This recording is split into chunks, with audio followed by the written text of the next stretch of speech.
Hello friends, welcome to learn services. This is Ram Soni. Madhya Pradesh PSC ने forest services mains का syllabus finally release कर दिया है और ये हालांकि पहले भी उन्होंने रिलीज किया था, लेकिन अभी जनवरी में अभी लास्ट में इन्होंने वापस से एक बार फिर से रिलीज किया है। और यहाँ पर 2020 का मेंस का सिलेबस भी रिलीज किया है, 2021 का मेंस का सिलेबस भी रिलीज किया है। आप इन दोनों के सिलेबस को देख सकते हैं। एमपीपीएससी की वेबसाइट में जाएंगे तो व्हाट्स न्यू के ऑप्शन में आप क्लिक करेंगे तो वहाँ पे ये आपको मिल जाएगा, हालांकि सिलेबस के कॉलम में भी मिल जाएगा। अब यहाँ पे देखा जाए तो सिलेबस में 2020 और 2021 में डिफरेंस की बात करें तो देखिए कोई डिफरेंस नहीं है, बिल्कुल सेम सिलेबस है, दोनों में कोई डिफरेंस नहीं है। एग्जाम पैटर्न सेम है, सब कुछ सेम है, एवरीथिंग इज सेम, तो कोई डिफरेंस नहीं है।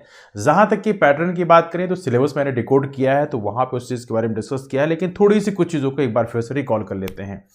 तो पहली बात तो यह है कि आपका जो पेपर होगा मेंस का वो 450 नंबर का होगा और याद रहे ये पेपर होगा 3 घंटे का, है ना।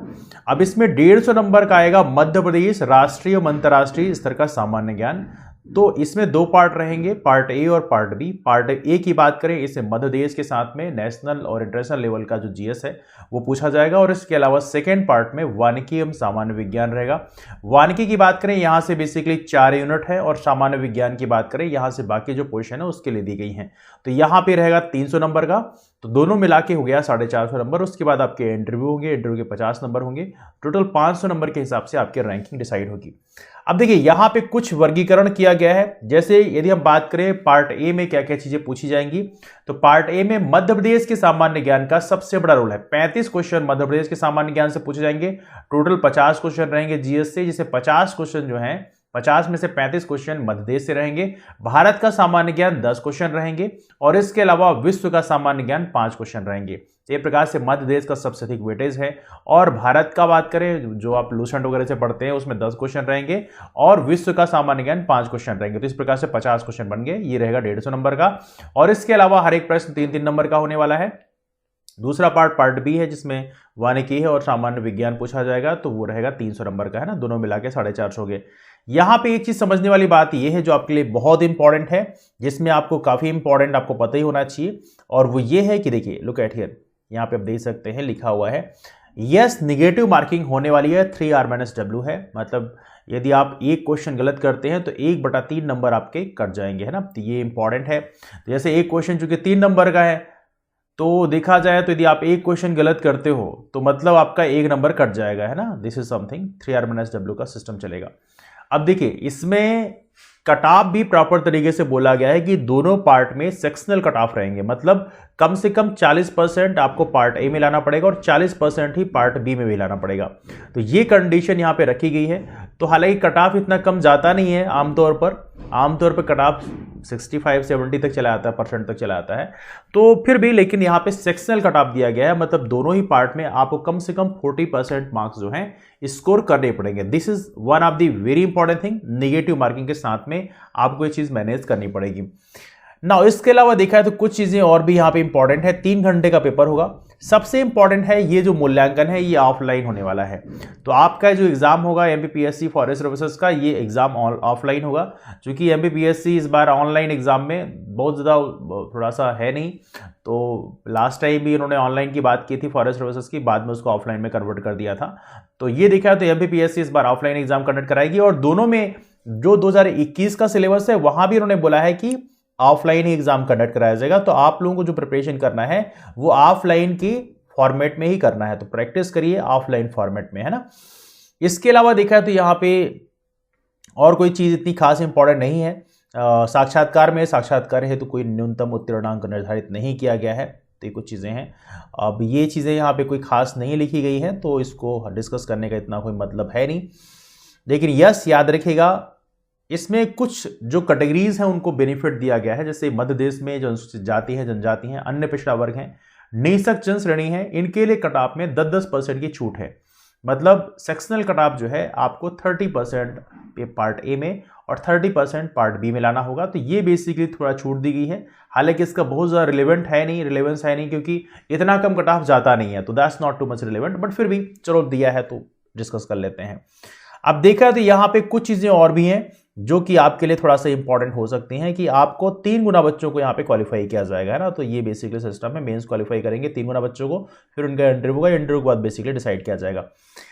जहां तक ये बात करें सिलेबस क्या है, तो सिलेबस में पार्ट ए को बेसिकली 5 यूनिट में तोड़ा गया है।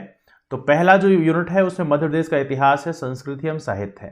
तो ये पूरी की पूरी मध्य प्रदेश की महत्वपूर्ण घटनाएं, राजवंश है, स्वतंत्रता आंदोलन मध्य प्रदेश का योगदान है, मध्य प्रदेश की कला एवं संस्कृति है, मध्य प्रदेश की प्रमुख जनजातियां बोलियां हैं।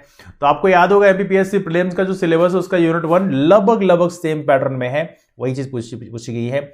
मध्य प्रदेश का भूगोल भी है, ये भी एमपीपीएससी प्रीलिम्स के जैसे ही पूरा का पूरा दिया गया है। मध्य प्रदेश की राजनीति एवं अर्थशास्त्र, ये भी एमपीपीएससी प्रीलिम्स के सिलेबस जैसा ही पूरा दिया गया है, जिसमें मध्य प्रदेश का पोर्शन कवर किया गया है। और इसके अलावा चौथा पोर्शन है जो कि है अंतर्राष्ट्रीय राष्ट्रीय मध्य प्रदेश की महत्वपूर्ण समसामयिक घटनाएं। तो यहाँ पे मध्य प्रदेश की करंट अफेयर पढ़ना है आप लोगों को। मध्य प्रदेश करंट अफेयर पढ़ने के लिए मार्केट में ढेरों सारी किताब है, कोई भी एक ले लें और उसको प्रॉपर तरीके से पढ़ें। बट इस चीज़ को इंश्योर करें कि एक ही किताब को बार बार पढ़ें, है ना। ऐसा नहीं करना है कि सारी किताबों को पढ़ना शुरू कर दिया। Just read one book and read it several times, है ना। और इसके अलावा मध्य प्रदेश के लिए भी प्रैक्टिस के लिए प्रॉपर तरीके से एक एमसीक्यू प्रैक्टिस बुक ले आई, पुणेकर है, महावीर है, कोई भी टाटा मैकग्राइल की बुक ले सकते हैं।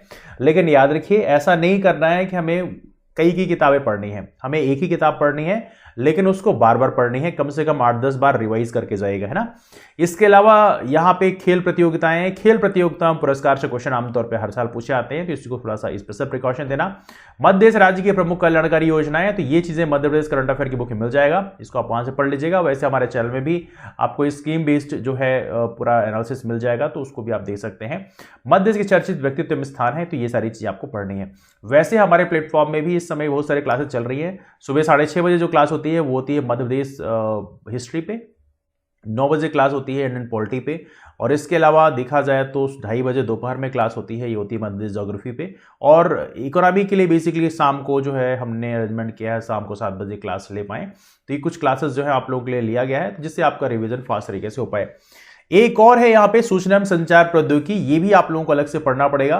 तो ये देखा है तो सिलेबस थोड़ा सा अलग है, ये थोड़ा साइंस जैसा सिलेबस है, तो इसको भी बेसिकली आपको पढ़ना पड़ेगा। इसमें इलेक्ट्रॉनिक्स, कंप्यूटर, सूचना एवं संचार प्रौद्योगिकी है, तो ये पार्ट ए वाले पार्ट के लिए है।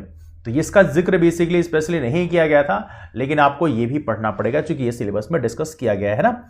इसके अलावा यहाँ पर ये इंग्लिश मीडियम में सिलेबस हो गया, तो इतना कोई खास नहीं है। यहाँ पे वानिकी एवं सामान्य विज्ञान की बात करें पार्ट बी में, यहाँ पे कुल मिला के 10 यूनिट रहेंगी। 10 यूनिट में शुरू की 4 यूनिट जो है वन एवं वानिकी के लिए रहेगा, तो इसमें वन एवं वानिकी हो गया, फिर वन उपयोजन हो गया, वन नीति एवं वन विधियां हो गई, और वन रक्षण हो गया, है ना। तो ये सारी चीजें 4 यूनिट हैं। कोशिश करेंगे हम आप लोगों को वानिकी के लिए कुछ ना कुछ प्रैक्टिस सेशन जरूर लेके आए। इसके अलावा मध्य प्रदेश की जनजातियां, तो फिर से एक बार मध्य प्रदेश का ही पोर्शन आपको यहाँ पे पढ़ना है। मध्य प्रदेश का जीके हो गया एक प्रकार से, तो ये चीजें करना है आपको, मध्य प्रदेश की बुक से ही करना पड़ेगा। फिर इसके बाद 3 यूनिट ऐसी हैं जो फिजिक्स, केमिस्ट्री और बायो पे है। एक यूनिट रसायन की होगी, दूसरी होगी भौतिकी पे, और तीसरी यूनिट है यहाँ पे वो है जीव विज्ञान पे, है ना। तीसरी यूनिट है यहाँ पे आपको जीव विज्ञान पे। तो कुल मिला के ये 3 यूनिट आपको पढ़नी है, तो फिजिक्स, केमिस्ट्री और बायो पढ़नी है। तो हर एक यूनिट का जो रोल रहेगा वो लगभग 10-10 क्वेश्चन का रहेगा। तो इतना डीप में आप नहीं पढ़ने लग जाना कि आपको IIT JEE या नेट लेवल का पढ़ना है, नीट लेवल का पढ़ना है। आपको पढ़ना है बिल्कुल लाइट लेवल का, लेकिन कितना लेवल रहना चाहिए इसको देखने के लिए आप प्रीवियस ईयर क्वेश्चंस को एक बार रेफर करना। प्रीवियस ईयर क्वेश्चन जो है 2019 का मेंस था और 2018 का जो मेंस है उसको थोड़ी देखना, तो उससे आपको आइडिया मिल जाएगी कि बेसिकली क्वेश्चंस का लेवल क्या रहता है ना। वैसे उसका भी वीडियो मैंने अपने चैनल में अपलोड कर रखा है, तो आप उसे देख सकते हैं। इसके अलावा पर्यावरण की बात करें, इन्वायरमेंट देखा जाए तो इन्वायरमेंट काफी इंपॉर्टेंट पोर्शन है। तो इन्वायरमेंट के लिए आप 12th क्लास की NCERT रेफर कर सकते हैं इन्वायरमेंट की। वैसे शंकर IAS को भी लोग रेफर करते हैं, लेकिन 12th क्लास की NCERT से आई थिंक काम चल जाएगा। बाकी कुछ चीज़ों के लिए आप थोड़ा गूगल भी कर लेना, वहाँ से मिल जाएगा ना। और लास्ट है प्रारंभिक गणित एवं सामान्य मानसिक योग्यता। तो आप लोग चूंकि साइंस बैकग्राउंड के हैं इसलिए मुझे बताने की जरूरत नहीं है, लेकिन फिर भी इन केस आपको पढ़ना है तो RS अग्रवाल की किताब को रेफर कर सकते हैं। RS अग्रवाल के साथ में क्योंकि मैथ्स की एक बुक आती है जिसका नाम है AM टायरा, AM टायरा को भी रेफर कर सकते हैं इन केस आप उसको चाहते हैं ना। 2 में से कोई बुक आप रेफर कर सकते हैं, है ना। तो ये रहा बेसिकली सिलेबस के बारे में एक brief idea. I am sure कि ये चीजें आपके समझ में आ गई होंगी बेसिकली कैसे क्या पढ़ना है। यदि आपके पास फर्दर कोई क्वेश्चंस रहेंगे तो नीचे कमेंट करके पूछ सकते हैं, है ना। तो डिस्कशन कहीं से वाइंड अप करते हैं, लेकिन जो नए फ्रेंड्स हैं वो रामसोनी MPPSC नाम का टेलीग्राम ग्रुप ज्वाइन कर ले, वहां पे क्लासेस की इन्फॉर्मेशन शेयर की आती हैं, और जो भी क्वेरीज हैं, डाउट्स हैं, जो भी रिगार्डिंग सिविल सर्विस प्रिपरेशन, वो आप वहां पे कमेंट करके पूछ भी सकते हैं ना। वैसे नीचे भी कमेंट करके पूछ सकते हैं, मैं प्रयास करता हूं कि आप लोगों के सारे कमेंट्स का रिप्लाई प्रॉपर तरीके से कर सकूं। तो चलिए मुलाकात करते हैं आप लोग फिर, तब तक bye, take care, have wonderful day, keep up forward and take care.